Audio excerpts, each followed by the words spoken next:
खबर से पहले आपको डिस्क्लेमर बता देता हूं। सट्टा बाजार के आकलन से प्रभावित ना हो। सट्टा खेलना गैर कानूनी है। पंचायत टीवी सट्टा बाजार के दावों का समर्थन नहीं करता है। ये अनुमान गलत भी हो सकते हैं। नमस्कार, मैं हूं सुनील तिवारी और आप देख रहे हैं पंचायत टीवी। राजस्थान में 7 सीटों के लिए वोटिंग हो चुकी है। 23 नवंबर को उन सभी सीटों का रिजल्ट जारी हो जाएगा। राजस्थान की 7 सीटों पर उपचुनाव हुआ है। प्रदेश की खिंवसर विधानसभा सीट सबसे हॉट सीट मानी जा रही है। यहां पर बीजेपी और आरएलपी में कांटे की टक्कर है। जबरदस्त तरीके से यह टक्कर है। दोनों ही प्रत्याशियों ने अपनी पूरी ताकत झोंक दी है। यहां पर आरएलपी सुप्रीमो और नागौर सांसद हनुमान बेनीवाल की साख जो है वो दांव पर है।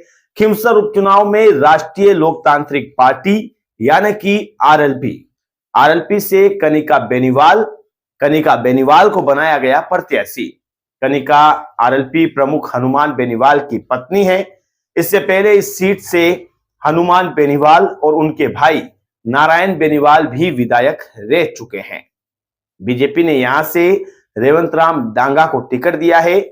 वह पहले आरएलपी से ही हुआ करते थे। उनकी पत्नी मुंडवा से प्रधान है और आरएलपी के टिकट से ही वो प्रधान बनी थी। हालांकि बाद में अभी कई दांवपेच खेले गए। रेवंत राम डांगा हनुमान बेनीवाल के करीबी रहे हैं, लेकिन बाद में उन्होंने विधानसभा चुनाव लड़ा। 2023 में बीजेपी में चले गए। तब हनुमान बेनीवाल से करीबी मुकाबले में हार गए थे। करीब 2000 वोट से वो चुनाव हार गए थे। हालांकि रेवंत राम डांगा एक समय में हनुमान बेनीवाल के काफी करीब रहे थे। लेकिन बात यहां पर होगी सट्टा बाजार की कि सट्टा बाजार क्या कहता है। क्या हनुमान बेनीवाल मजबूत हैं या बीजेपी यहां पर मजबूत दिखाई दे रही है? क्योंकि दोनों ही पार्टियों के नेताओं के बारे में इस वीडियो में हमने आपको बता दिया है।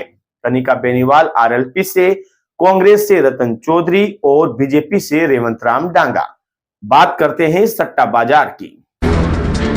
पिछले चुनाव में आपने सट्टा बाजार के बारे में खूब सुना था। फलोदी सट्टा बाजार बंद भी हुआ था, अखबारों में खबरें भी छपी थी। हालांकि उसके बाद भी वहां पर वही स्थिति है।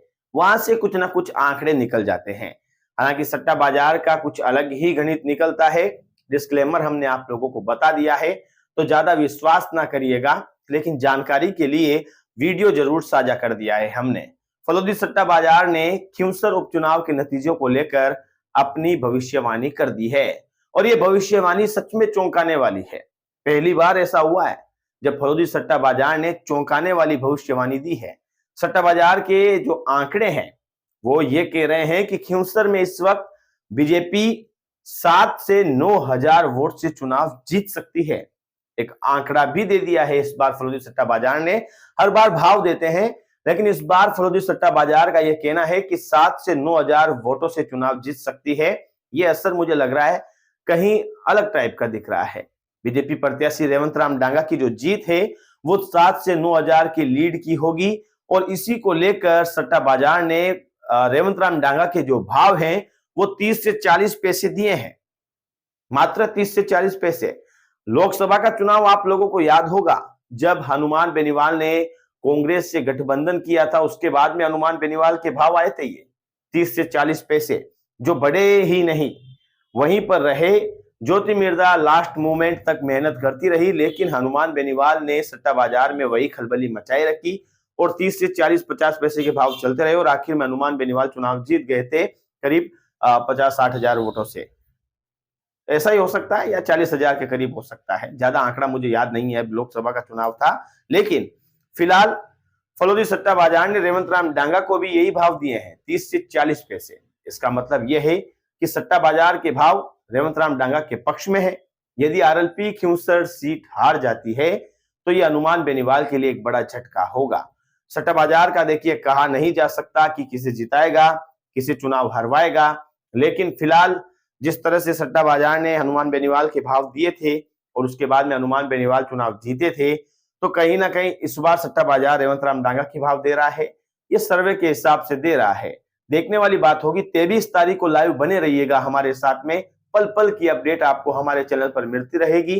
फिलहाल सट्टा बाजार में बीजेपी का पक्ष मजबूत है, रेवंत राम डांगा का पक्ष मजबूत है।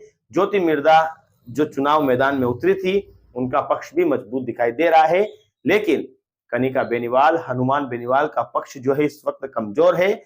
लेकिन 23 तारीख को मालूम चलेगा कि कौन चुनाव जीतता है और कौन चुनाव हारता है। सब्सक्राइब जरूर कीजिएगा, वीडियो को लाइक जरूर कीजिएगा, शेयर जरूर कीजिएगा। कमेंट में बताइएगा कि सट्टा बाजार आंकलन सही दे रहा है या गलत दे रहा है।